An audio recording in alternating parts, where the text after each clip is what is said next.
ఒకడంటాడు కొండకి నడిచొస్తానంటాడు, ఒకడంటాడు స్వామి మీ హుండీలో 5 రూపాయలు వేస్తానంటాడు.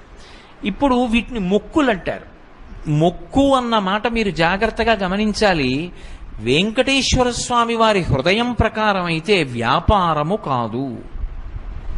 అది పాపము వలన దుఃఖం వస్తోందని వాడు తెలుసుకోవాలి. తెలుసుకుని పిలిచావు పరమేశ్వరుణ్ణి, ఆయన ఏం చేస్తాడు? నేను ఆదుకోకపోతే ఎవరు ఆదుకుంటారు లక్ష్మి? అందుకుని ఉంటాను ఈ కలియుగంలో వెంకటాచలం మీద. ఎవడు ఎక్కడ ఎంత మౌనంగా లోపల లోపల పిలిచినా నాకు వినపడుతుంది. నేను వింటాను, వాణ్ణి ఉద్ధరిస్తాను ఆపదలోంచి. వాడు నా మొక్కు తీరుస్తాడు. ఆ డబ్బు పట్టుకొచ్చి నా హుండీలో వేస్తాడు. నేనేం చేస్తానో తెలుసా? పరమధర్మాత్ముడు నన్ను చూడకుండా ఉండలేక, నాన్నగారిని చూడకుండా ఉండలేక వచ్చినటువంటి కొడుకులా